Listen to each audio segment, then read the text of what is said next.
there's a difference between kita tuh go global atau kita membangun global brand.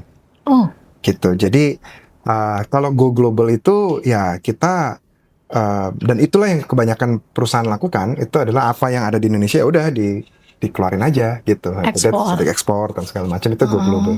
Tapi kalau kita punya mindset untuk membangun suatu global brand gitu, maka tidak bisa berhenti di situ saja gitu. Karena apa yang bekerja atau what works di Indonesia belum tentu akan works di negara-negara lain gitu. Boleh dibilang 7 tahun pertama itu bener-bener wah susah banget. Semua produk yang diluncurkan nggak ada yang berhasil. Semuanya juga permen-permen, kita waktu itu coba bikin permen dan segala macam, tapi meleleh semua. Orang juga nggak ada yang mau beli gitu. Akhirnya kemudian diputuskan akan kita launch satu produk namanya Cola Candy. Cola Candy. Iya,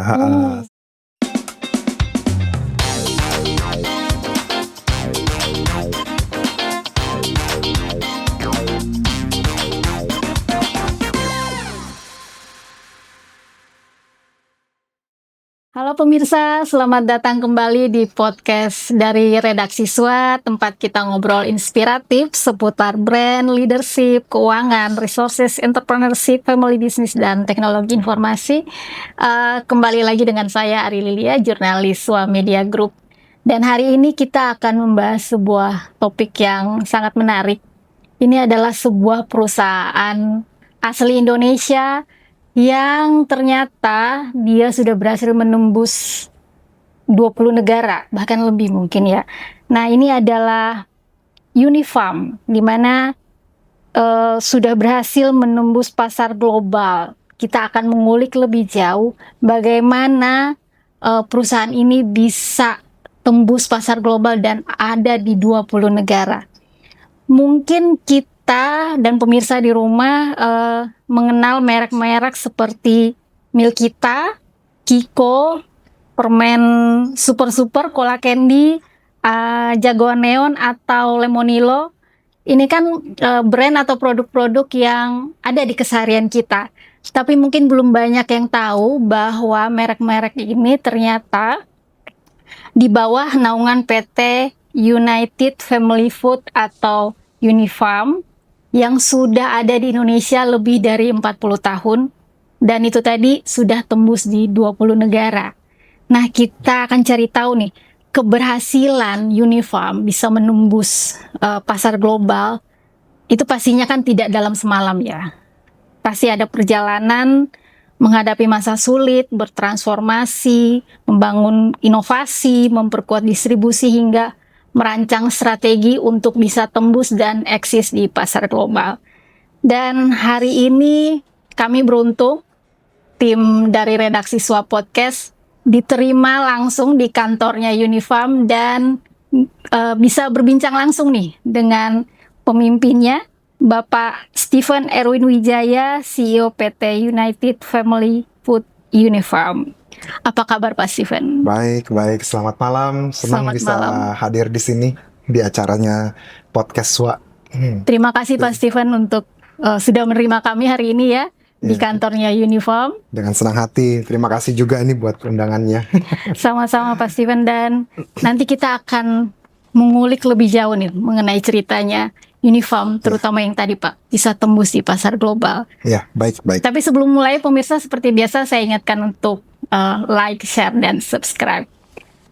Pak Steven, Unifarm ini berarti kurang lebih sudah lebih dari 40 tahun ya Pak? Ya, betul. Dimulai dari mama saya ya, sebagai foundernya dan kokonya waktu itu. Tahun 1981.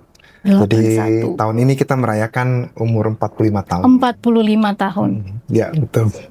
45 tahun, tentunya itu bukan perjalanan yang mudah ya untuk membangun sebuah bisnis. Tapi apa titik balik yang paling menentukan dalam perjalanan bisnisnya Unifarm? Terus terang dalam perjalanan bisnis, saya pikir kalau saya coba pikir-pikir ulang gitu ya, mungkin dibilang ada satu titik balik paling besar. Mungkin tidak, tapi ini adalah suatu perjalanan titik balik. Beberapa titik balik. Titik balik ya, saya pikir. Unifarm dulu dimulai tadi, foundernya adalah ibu saya sendiri, Ibu Susi. Waktu itu sama kokonya, Pak Hartono. Mhm. Mulai tahun 1981 dan perusahaannya waktu itu namanya Unican ya gitu. Unican. Unican, iya, karena fokus di candy saja pada saat itu. Oh, Nah, oke. terus terang hanya saja kokonya ibu saya gitu itu mungkin ya memang Tuhan punya jalan lain, jadi dia tidak umur panjang ya gitu, sekitar umur 40-an dia kena kanker hidung zaman itu sehingga pass away gitu. Jadi dia nggak pernah lihat Unifarm atau Unican kemudian Unifarm hari ini bisa jadi besar gitu. Tahun 81 mulai, boleh dibilang 7 tahun pertama itu bener-bener wah susah, zaman susah banget. Semua produk yang diluncurkan nggak ada yang berhasil. Semuanya juga permen-permen, kita waktu itu coba bikin permen dan segala macam tapi meleleh semua. Orang juga nggak ada yang mau beli gitu. Dan memang juga nggak punya merek ya gitu. Jadi benar-benar sangat susah sampai boleh dibilang tahun 1988 itu di akhir ambang kebangkrutan gitu. Di sana pada saat itu semua juga sudah mau nyerah untuk selesai. Tapi mungkin long story short, akhirnya kemudian diputuskan akan kita launch satu produk namanya Cola Candy. Cola Candy. Iya, saat itu ada satu orang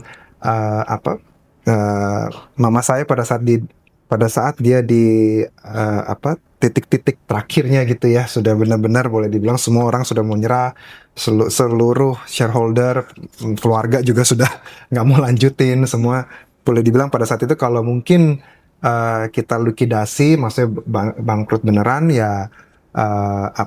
Jual semua aset dan segala macam masih harus nombokin, cuman mungkin masih sanggup buat nombokin gitu. Jadi pada saat itu sudah mau menyerah, tapi mungkin Tuhan punya jalan lain gitu. Saya ingat mama saya tersungkur untuk berdoa ya. Jadi ini kekuatan doa benar-benar sehingga mungkin Tuhan kirim malaikat kali. Tuhan kirim malaikat, ketemu mama saya dikenalkan seorang konsultan Jepang pada saat itu. Terus dia bilang mama saya kan yang namanya Ibu Susi ya. Gitu. Dia bilang, Susi, kamu ngapain bikin produk begini banyak? Tapi kalau nggak ada yang bagus buat apa gitu. Tapi kalau kamu punya satu tapi yang bisa benar-benar bagus dan you fokus menjalankannya, itu sudah bisa menyelamatkan satu perusahaan gitu. Nah waktu itu dia bilang, sini saya bantuin, dan lahirlah Cola Candy yang kita kenal hari ini. Nah Cola Candy itu menjadi titik balik. Akhirnya mulailah perjalanan dari mulai lagi dari dagang asongan kaki lima, titip-titip barang dan segala macam. Akhirnya Cola Candy bisa berhasil dari yang tadinya jualan nggak nyampe 100 karton gitu ya, naik terus gitu sampai ribuan karton gitu. Nah itulah menjadi titik balik pertama untuk di sana. Nah ini jalan terus sampai mungkin titik balik selanjutnya adalah di mana ini juga mungkin kadang-kadang timing yang penting ya. Kalau kita punya di suatu saat tertentu sulit berkembang, dan ini waktu itu bisnis kok kayaknya berat dan sulit berkembang. Akhirnya diputuskan kita cobalah kumpulkan uang untuk bisa membeli tanah untuk jadi pabrik baru gitu. Nah tahun 96 dibelilah tanah, kita beli tanah di Serang, Cikande Serang, yang sampai hari ini menjadi pabrik terbesarnya kita gitu. Nah itu cikal bakalnya di sana gitu. Dan itu dengan tahun 96 itu yang sangat kita syukuri adalah karena 96 kemudian 98 terjadi krisis ekonomi. Oh iya, krismon ya, gitu, krisis ekonomi. Jujur kalau waktu itu nggak beli itu tanah, mungkin sudah nggak kebeli tanahnya. Jadi 98 mungkin kita juga sudah dengan dolar naik segitu besar dan segala macam, wah sudah nggak sanggup lagi. Tapi bersyukur banget kita bisa ada timing itu, dan itu saya kira mungkin titik balik selanjutnya gitu. Dan karena ada pabrik yang baru ini membuat semua diperbaharui, kita juga standar kualitasnya, cara kerjanya kemudian diperbaharui, dan itu yang membuat kita kemudian bisa berkembang gitu. Nah mungkin setelah itu titik balik selanjutnya pada saat saya mulai itu di generasi pertama, itu cerita generasi pertama di ibu saya gitu. Jadi waktu itu setelah kokonya meninggal, jadi ibu saya yang mama saya sendiri yang kemudian berjuang lah untuk lanjutin apa namanya perusahaan ini gitu. Sampai di titik balik selanjutnya saya pikir di mana waktu apa beton ini dilanjutkan dari generasi pertama ke saya ya, generasi kedua gitu. Nah, itu di tahun 2012 kalau nggak salah. Dan saat itu challenge-nya berbeda lagi gitu. Challenge itu bagaimana perusahaan yang saat itu sangat simple gitu. Saya ingat banget pada saat saya pertama kali dikasih pegang Unifam itu kita mungkin karyawan juga cuma ada 3 level, ada manager, supervisor, sama staff. Udah itu aja, sesimpel itu. Organisasinya juga simple, semuanya juga sistem semua juga belum ada gitu. Nah, itulah mungkin titik balik selanjutnya di mana kita mulai dari yang manajemen. Biasanya kan mungkin kalau di awal-awal namanya juga berjuang, semua harus dikerjakan sendiri gitu, ya palu gada lah ya gitu. Tapi gimana dari situ kemudian berubah menjadi satu organisasi yang profesional.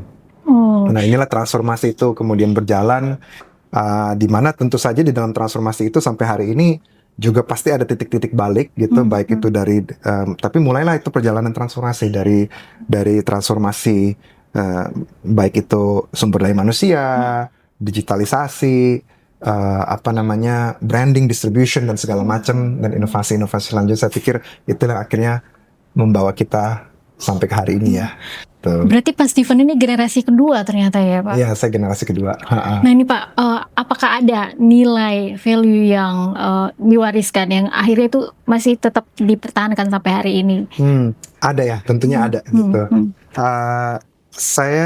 Kita Unifam itu kita start as a family company. Yes. Kita sampai hari ini adalah tetap adalah sebuah family company gitu, dan we're proud to be family company. Family company, saya pikir tonggak dari ekonomi Indonesia ini banyak dari family company gitu ya. Dan bagaimana family company harus bisa menjadi inspirasi dan menjadi bisa punya dasar untuk bisa berkembang gitu.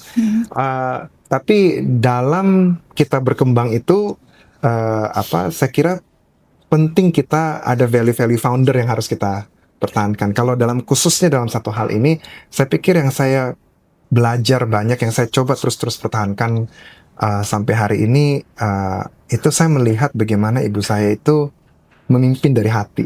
Memimpin dari hati. Iya, jadi itu yang saya coba pertahankan ya, gitu. Bagaimana kita seorang leader mau nggak mau, suka atau nggak suka, kita tuh pasti jadi role model, gitu. Jadi bagaimana how we lead itu juga yang akan membentuk bagaimana organisasinya akan terjadi. Dan itulah kenapa namanya kita Unifam. Unifam stands for United Family, gitu. Dan bagaimana kita dalam bekerja, kita juga sebagai leader kita bisa memimpin dari hati gitu. Jadi bukan kita pengen supaya Unifam ini di luar dari keluarga masing-masing, setiap orang yang bekerja di sini bisa menganggap Unifam sebagai their second family. Oke, dan itu memang Pak Steven sudah melihat itu dari sejak ibu yang menjalankan Unifam di awal.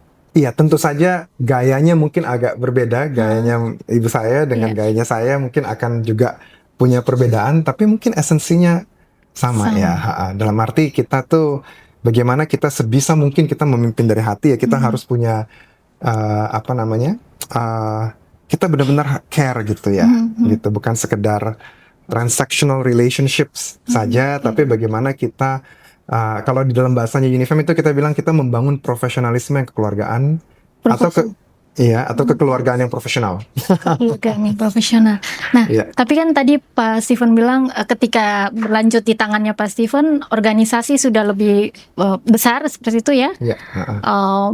Udah banyak transformasi juga, dan mungkin produk dan brand juga sudah bertambah. Tapi itu tadi nilai kekeluargaan itu tetap bisa dijaga, tetap bisa berjalan. Kita itu yang kita that's what we strive for ya. Maksudnya itu yang kita perjuangkan terus gitu. Tentu saja makin besar organisasi itu makin menjadi challenge gitu. Dan balancing antara profesionalisme dan ini juga suatu art ya gitu. Heeh. Cuman saya pikir yang paling penting adalah niatnya kita dulu ya. Niat. Ya sebagai leader itu impact kita tuh sebenarnya sangat besar gitu. The way we treat people, maksudnya dari ini impactnya sangat besar. Saya ingat banget dulu almarhum salah satu sekarang beliau sudah almarhum gitu, tapi salah satu mentor saya dulu pernah bilang, dia bilang, Steven, kalau kamu jadi leader itu tuh kayak pendulum gitu. Kita kalau di atas tuh kita tuh cuman gerak 1 derajat aja, kitanya nggak berasa gitu, tapi yang di bawah itu sudah bedanya besar sekali gitu. Jadi kita kalau sebagai leader tuh kita harus sadar bahwa suka atau nggak suka kita tuh pasti jadi role model gitu. Nah makanya sebagai role model ya leading by example, saya pikir itu yang paling powerful ya gitu. Kalau kita berusaha, as long as kita berusaha, kita sendiri jadi leader, kita berusaha untuk memimpin dari hati, ya harapannya itu akan bisa cascade terus ke bawah ya gitu. Oke. Nah, dan sebagai informasi nih pemirsa, Unifarm ini baru saja mendapatkan awarding dari SWA sebagai global brand ya Pak. Itu karena Yes, berhasil terima kasih. menembus ekspansi di lebih dari 20 negara ya Pak. Ya saat ini kita ekspor ke 20 negara ya gitu. Nah, itu kenapa terpikir untuk keluar membawa ini produk Indonesia yang, dan itu butuh keberanian tentunya ya Pak untuk masuk ke pasar global. Itu kenapa Pak pikirkan untuk itu? Saya pikir gini, kalau dulu saya pernah dalam satu kesempatan gitu, ada orang tanya saya gitu, kalau kita bilang Korea, apa yang muncul di otak kita? Samsung, LG, Hyundai gitu. Mungkin kalau zaman sekarang K-pop, BTS gitu ya. Kalau Jepang gitu, Jepang Toyota, Sony, Honda gitu. Kalau Amerika, Apple, Microsoft, apapun itu ya gitu. Mungkin sekarang ChatGPT, Google atau segala macam. Lantas kalau Indonesia, gitu. Nah Indonesia apa nih yang bisa menjadi perwakilan Indonesia di luar di dunia internasional? Nah saya waktu itu saya pikir-pikir, iya ya benar juga ya gitu. Kita jadi orang Indonesia, kita harus punya keberanian bawa bendera Indonesia juga keluar kan gitu. Jadi ya makanya di Unifarm ya udah saya pikir orang mau pikir kita gila atau mimpi-mimpi doang atau segala macam, ya udah nggak apa-apa lah gitu. Tapi ya buat kita ya udah kita jadikan ini satu mimpi kita. Gimana kalau suatu hari nih orang bilang Indonesia apa kek, mau mil kita kek, Unifarm ke whatever it is gitu, super whatever it is, kita berharap bisa menjadi perwakilan membawa kebanggaan Indonesia juga di dunia internasional ya gitu. Jadi itu mungkin motivasi kita awalnya kenapa bisa memberanikan diri untuk masuk ke dunia luar gitu.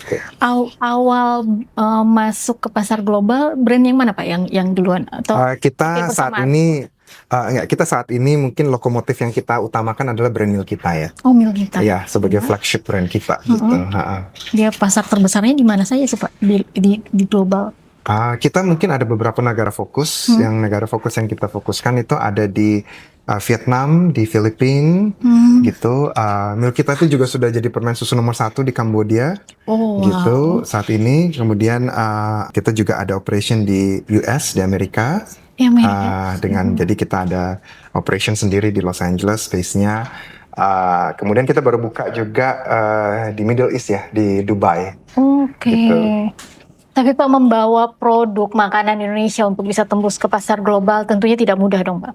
Hampir semua negara kan punya standar-standarnya tersendiri. Betul. Nah itu gimana caranya bisa untuk memenuhi itu? Terus terang ya, that's a challenge.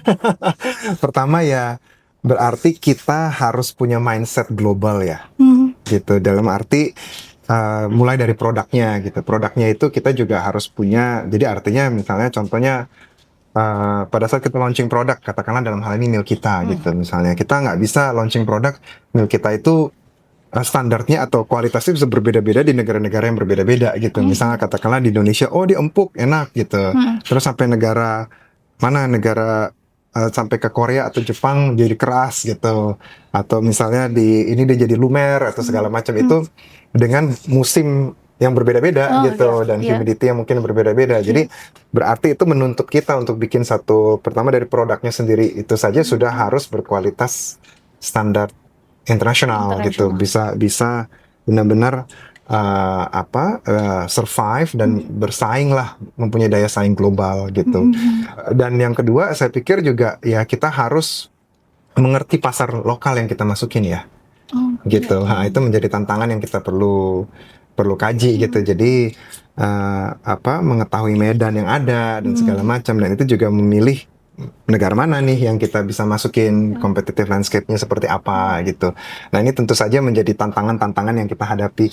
Tapi ya justru melalui tantangan-tantangan seperti ini kita jadi naik kelas ya. Gitu, dalam arti karena menghadapi kesulitan-kesulitan yang ada, itu menuntut kita untuk bisa lebih baik lagi gitu. Jadi saya pikir apakah tantangannya ada, tentu saja ya gitu, tapi itulah juga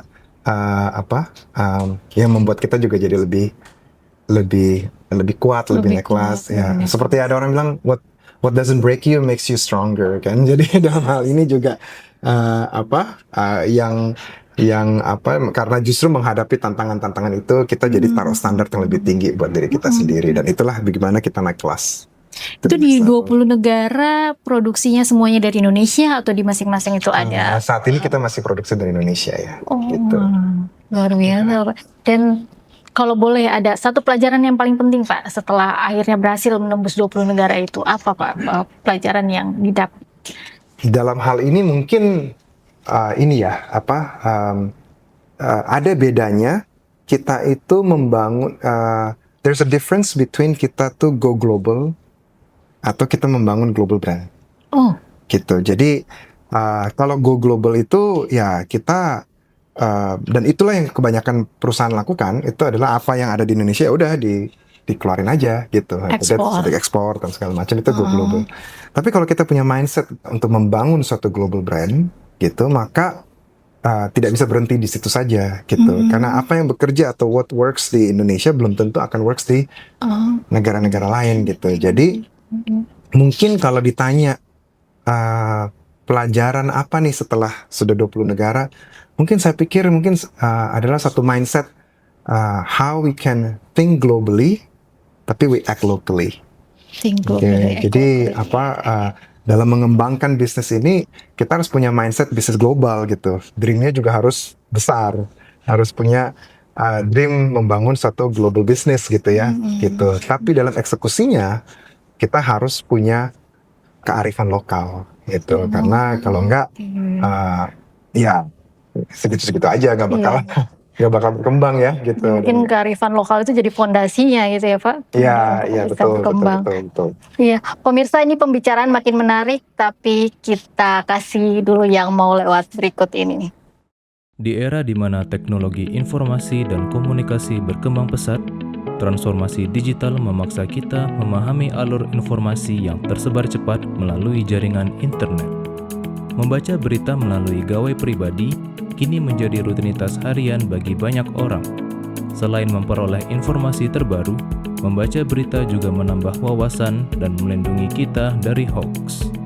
Menyadari pentingnya informasi yang akurat dan inspiratif, sua.co.id hadir menyajikan kabar bisnis dan ekonomi terkini. Sua.co.id adalah portal bisnis yang menyediakan berbagai informasi terkait pemasaran bisnis, manajemen, CSR, aksi korporasi, tata kelola perusahaan, profil bisnis pengusaha dan profesional, investasi pribadi, teknologi informasi, wawancara eksklusif dengan CEO, serta data penelitian. Kami tidak hanya menyajikan berita terkini, tetapi juga pembelajaran dari para pebisnis sukses, kisah perusahaan yang menginspirasi, strategi manajemen, pemasaran efektif, penciptaan kesuksesan bisnis, kewirausahaan, pengembangan karir, dan cerita sukses anak muda dalam berbisnis. Sua.co.id hadir di berbagai platform. Anda dapat mengunduh aplikasi kami di Google Play Store dan mengikuti kami di media sosial @sua_media inc seperti Instagram, LinkedIn, X, dan Facebook. Saatnya menginspirasi orang lain dengan kesuksesan bisnis Anda melalui platform kami. Kunjungi sua.co.id dan temukan informasi bisnis yang inspiratif setiap harinya. Oke, kita kembali lagi pemirsa. Pak Steven, setelah 45 tahun, ini produknya ternyata sudah lumayan banyak ya Pak. Nah, itu pastinya di belakang layar pasti ada peran R&D ya, untuk menghasilkan betul, inovasi-inovasi produk. Nah, itu seberapa besar perannya sih R&D ini di Unifem? Kalau di kasus kita besar sekali ya. Inovasi itu suatu hal yang kita sangat pentingkan gitu. Jadi kalau dilihat nih produk-produknya Unifem tuh punya satu ciri khas nih yang sama, yaitu hampir semua produk-produk kita itu adalah brand-brand yang kita punya itu adalah brand nomor 1 di kategorinya. Nomor 1? Jadi contohnya misalnya Milk kita permen susu nomor 1 di Indonesia ya Milk kita gitu. Permen asam nomor 1 di Indonesia ya Super. Permen lidah berwarna nomor 1 di Indonesia adalah Jagondion. Ice stick nomor 1 di Indonesia adalah Kiko. Oh iya, top of mind gitu. Top of mind ya. Even kayak kita mungkin keluarkan yang baru nih snack kata Oma gitu ya. Snack kata Oma ini telur gabus nomor 1 di Indonesia ya kata Oma saat ini gitu. Jadi kita berusaha untuk bisa maksudnya sebagai company gitu ya, kita karena kita justru itulah kita pengen bisa membangun brand-brand untuk bisa menjadi nomor 1 di kategorinya.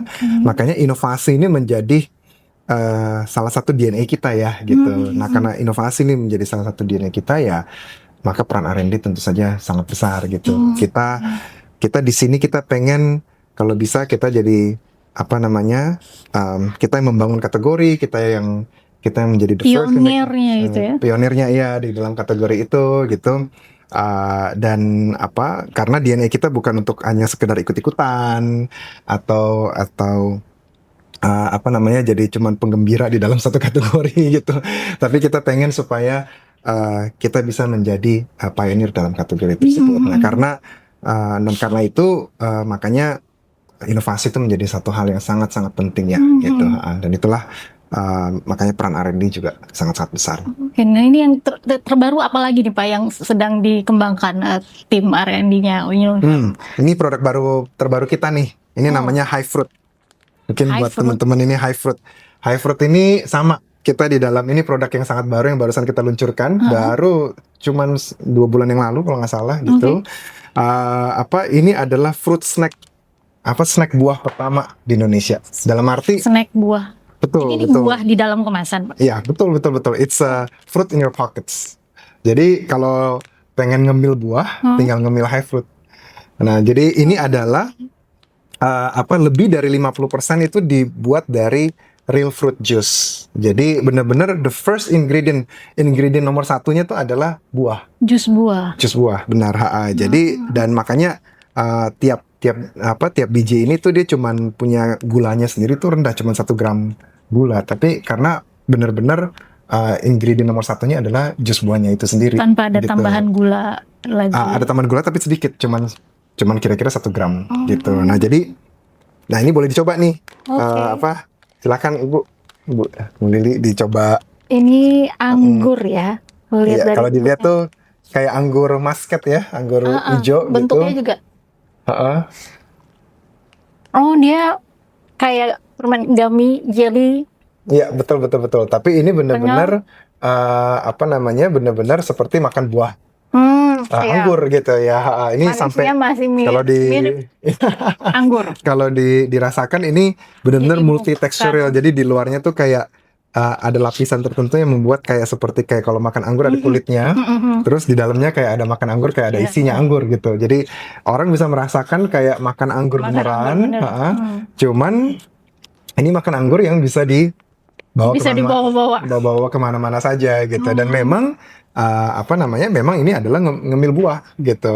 Mau ngemil buah ya tinggal ngemil High Fruit. Nah ini contoh salah satu dari terobosan inovasi baru kita ya gitu. Jadi kalau misalnya Milk kita itu kan permen susu asli ya, benar-benar kita memang ada pabrik susunya hanya untuk bikin bahan material untuk milk kita itu sendiri. Jadi itu benar-benar permen susu asli gitu. Kalau ini benar-benar dari buah asli. Dari bawah Gitu.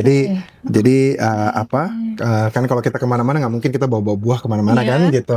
Jadi ini, tapi dengan ini bisa menikmati buah dengan praktis, enak gitu, dan ngemil-ngemil aja Oh. dan ngemil tanpa bersalah, tanpa merasa bersalah. Iya, karena tadi gulanya nggak lebih dari berapa Iya, tadi Pak?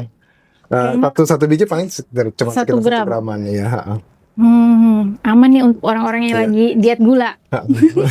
Dan ini kita ada 2 nih kan, anggur ada 2 ya, ada red grape iya, sama green ada 2 grape. varian ya. Makanya kita keluarin high fruitnya dalam Anggur. 2 ini sama-sama dua-duanya tuh pokoknya premis utamanya adalah lebih dari 50% itu adalah dari jus buah asli. Nah makanya ini kayak sensasi makan buah asli Makan gitu. buah asli. Makan buah jadi lebih fun lah gitu. Iya, dan praktis bisa Iya. dibawa mana-mana. Iya betul. Nah, selain inovasi Pak, seberapa penting untuk terutama distribusi untuk FMCG kan distribusi ya? Penting ya. Kalau di dalam FMCG saya kira distribusi itu satu faktor yang sangat-sangat penting ya dan crucial gitu. Karena at the end of the day kita mau bikin produk sebagus apapun juga kalau nggak bisa dicari dan nggak kelihatan gitu ya. Juga nggak kemana-mana gitu. Di Unifem makanya kita mengembangkan omnichannel gitu, namanya omnichannel distributions. Itu jadi kita ada di jalur channel GT, General Trade, kemudian ada di jalur Modern Trade, MT.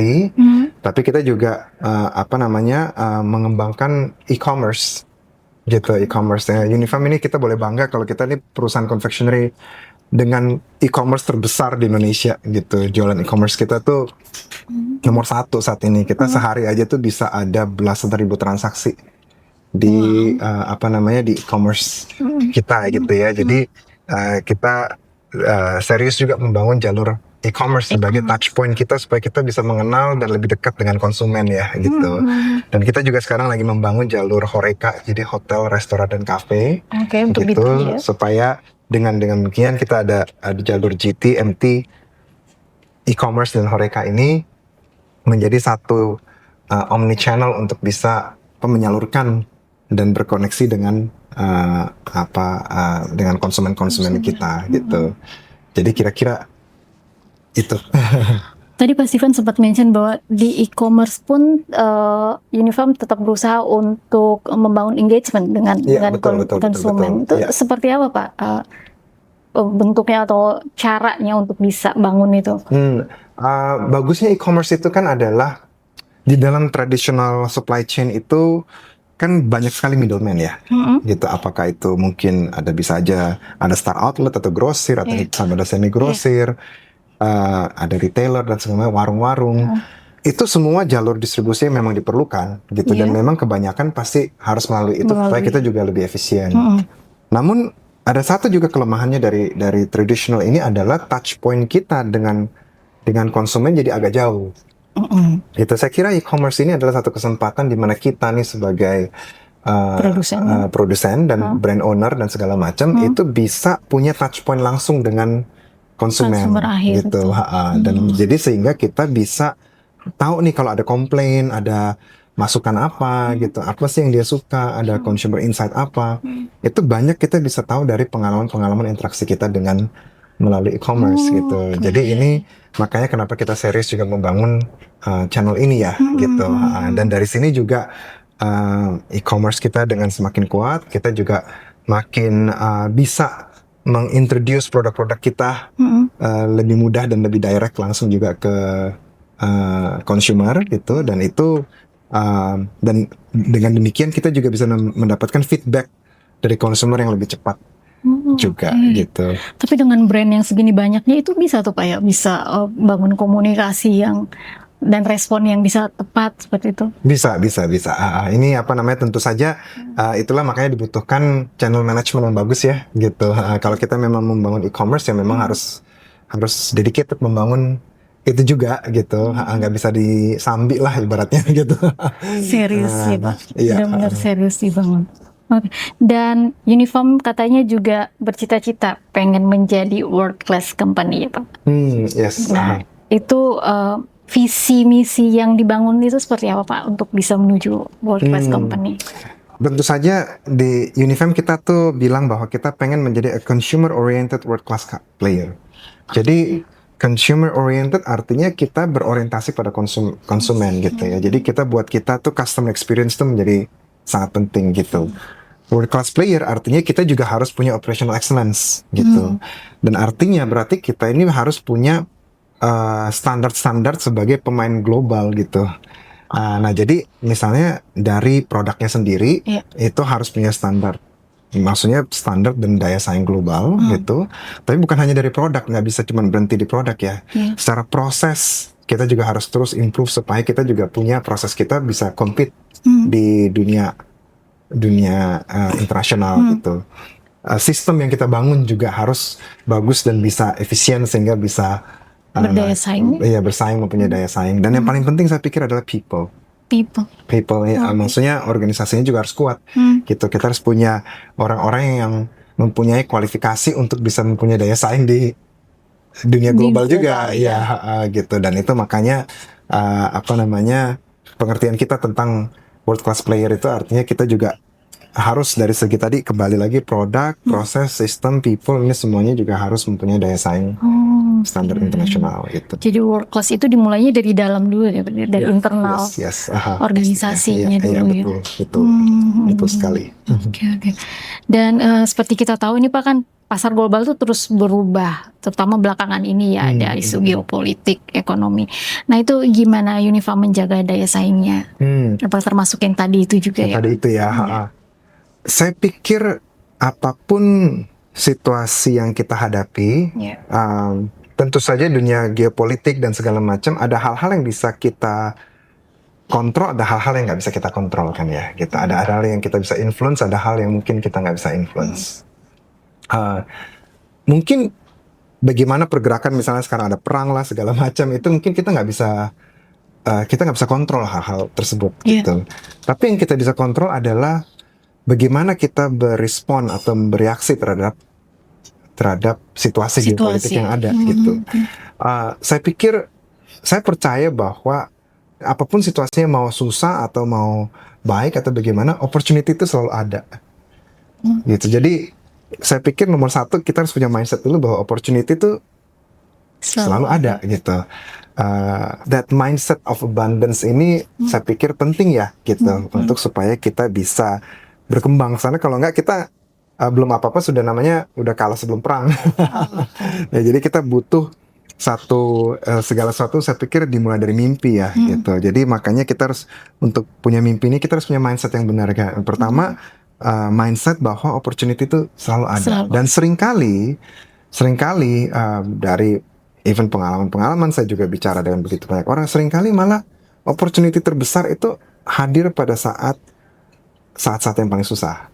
Gitu. Jadi di tengah kesulitan itu justru di tengah kesulitan itu bisa opportunity. Jadi orang-orang yang punya mindset untuk tetap walaupun kondisi susah tetap mencari opportunity itu biasanya justru yang bisa get ahead gitu ya. Nah tentu saja dimulai dari mindset itu dan kemudian kalau di Unifem saya percaya bahwa kita harus fokus pada kekuatan yang kita punya ya. Gitu. Jadi fokus on our strength. Siapa diri kita sendiri, kita harus menjadi the best version of ourselves gitu. Unifem itu perusahaan seperti apa, DNA-nya seperti apa, dan kita perlu menjadi the best version dari Unifem sendiri. Kalau kita punya mindset bahwa abundance mindset itu bahwa opportunity selalu ada dan kita fokus pada kekuatan-kekuatan yang kita punya, saya yakin kita pasti punya kemampuan daya saing yang kuat di pasar dan bisa menghadapi pasar. Nah, cuman memang dengan situasi geopolitik dan situasi yang terjadi volatility yang sangat besar ini terjadi, memang kemampuan adaptasi itu yang paling penting ya. Adaptasi. Iya, saya rasa kemampuan adaptasi yang sangat penting itu. Jadi untuk itu dibutuhkan speed and agility ya, untuk kita bisa beradaptasi dengan cepat gitu. Jadi saya kira seharusnya dengan modal-modal itu kita masih bisa berselancar lah gitu di tengah-tengah Kalau situasi. sudah agile berarti bisa selancaran Pak. Ya. Oke. Dan Pak Steven kalau boleh berbagi cita-cita Unifarm 5 tahun ke depan seperti apa khususnya untuk pasar global? Oh, oke. Sebagai perusahaan Indonesia ya, saya pikir nomor satu kita tetap harus bangga ya, jadi perusahaan lokal dari Indonesia. Dan maka dari itu gimana pun juga pasar Indonesia tetap nomor satu yang paling penting. Karena kita juga jangan sampai berpikir global saja, tapi kita jadi tamu di negara sendiri. Saya kira penting kita harus jadi tuan rumah di negara sendiri. Itu sih akan terus menjadi konsentrasi kita, fokus kita di dalam ini. Jadi saya kira itu satu hal yang penting. Tapi dalam hal increase presence juga di dalam dunia global, kita sih memang ada pengembangan negara. Tapi sebenarnya lebih penting lagi saya pikir adalah kita akan fokus juga ke negara-negara yang kita fokuskan ya, gitu. Karena pengembangan itu kan bukan hanya nambah negara. Mungkin nama negara itu hal yang paling mudah kalau cuma hanya sekedar nama negara, tapi bisa sukses di negara tersebut itu yang menjadi tugas sebenarnya gitu. Jadi memaintain yang udah existing itu. Betul. Dan itu bagaimana kita bisa, dan itu kan berarti artinya mengembangkan bisnis itu bukan hanya nambah negara, tapi bagaimana memperhatikan penetrasi pasar di dalam masing-masing negara itu bisa lebih bagus, distribusinya juga lebih bagus, portfolio brandnya juga semakin baik gitu. Tentu saja standar kualitas dan produknya juga makin komplit dan segala macam ya, dan brandnya juga makin kuat di negara tersebut gitu. Nah ini yang saya pikir penting untuk terus dibangun gitu. Jadi 5 tahun ke depan mungkin fokus kita adalah seperti itu, sambil terus kita perlu memperkuat Unifarm fundamentalnya terus ya. Dan di pasar dalam negerinya juga ya. Betul. Iya. Karena kan ya di tengah persaingan yang global ini kan di Indonesia sendiri pun kita tidak bisa memungkiri ada banyak juga produk-produk impor yang masuk. Betul. Dan itu penting sekali kita sebagai yang datang dari Indonesia, kita harus jadi tuan rumah nih di negara sendiri. Oke. Nah, Pak Steven bisa juga kah berbagi untuk mungkin para pemain FMCG atau perusahaan asli Indonesia yang mungkin saat ini baru bercita-cita ingin go global. 3 pelajaran penting apa Pak yang mungkin Pak Steven bisa bagikan? Kalau saya share berarti 3 yang paling penting ya gitu dalam bagaimana membangun suatu bisnis menjadi a global player ya gitu. Saya pikir nomor 1 itu penting harus punya mindset itu membangun fundamental yang kuat. Gitu, bangun fundamental. Jadi artinya kita membangun sesuatu hal itu bukan cuma lihat hasil, tapi juga harus perhatikan proses gitu. Kalau hasilnya, kalau kita cuma lihat hasil tapi prosesnya itu diterabas dan segala macam gitu ya, nggak dibangun benar-benar fundamentalnya, nggak dibangun, hasilnya cuma sementara, akhirnya bisnisnya jadi bisnis yoyo gitu. Bukan bisnis yang bisa sustainably growth dari waktu ke waktu. Jadi pesan saya sih nomor 1, jangan pernah menggampangkan atau melewatkan gitu. Seringkali maunya grow cepat dan segala macam gitu, jadi melupakan fundamental yang harus dibangun gitu. Saya pikir kalau benar-benar mau menjadi a true global player, nomor 1 harus bangun fundamental yang kuat gitu. Yang kedua, membangun satu, seperti tadi saya sampaikan, go global dengan global, membangun satu global brand atau global business itu 2 hal yang berbeda ya gitu.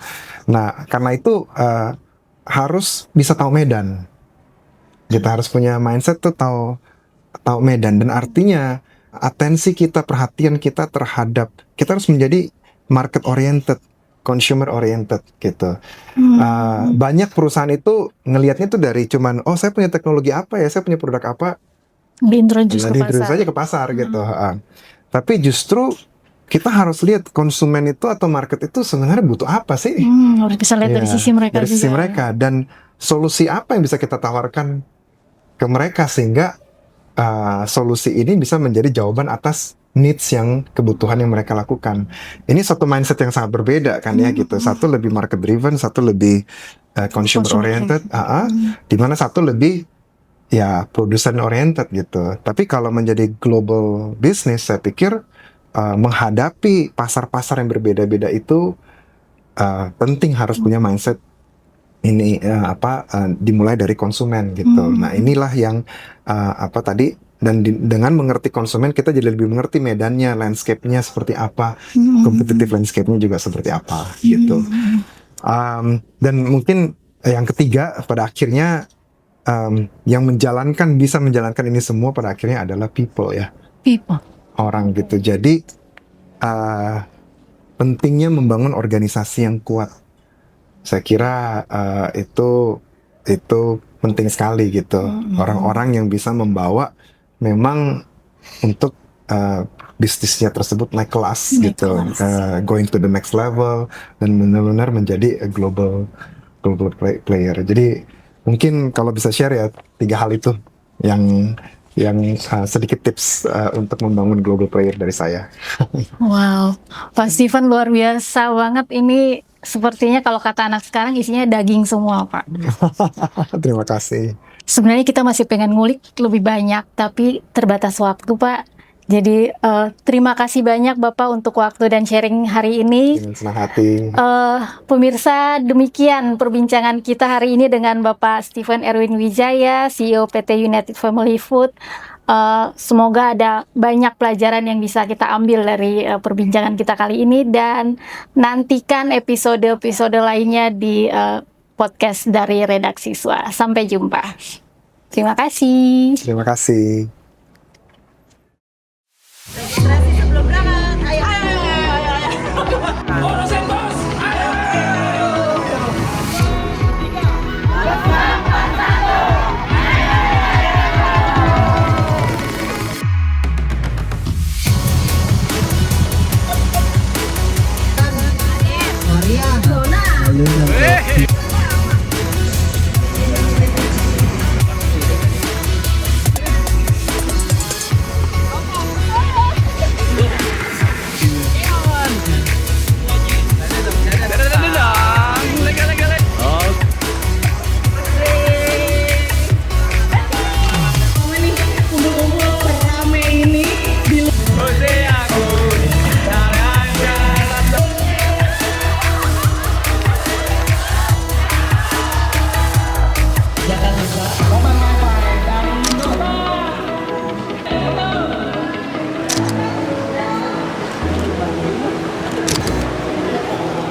Pada perayaan tahun ini kita mengusung tema Moving Forward, sebuah tema yang sederhana tetapi sangat relevan dengan perjalanan kita hari ini. Moving Forward bukan hanya tentang bergerak ke depan, tapi tentang keberanian untuk terus melangkah meskipun situasi tidak selalu mudah. Tentang bagaimana kita tetap punya energi, tetap punya semangat, bahkan kalau boleh saya bilang tetap punya aura positif yang membuat kita terus bertahan dan saling menguatkan. Teman-teman semua, jadi sekali lagi kita harus bersyukuri ya, kita pertama bisa melampaui usia 41 tahun. Ini harus kita syukuri betul, sebab teman-teman tentu juga bisa mengetahuinya. Media-media lain juga menghadapi tantangan yang luar biasa. Dan jadi kita sekarang sudah memindahkan 41 ini merupakan tantangan dan anugerah yang luar biasa bagi kita semuanya.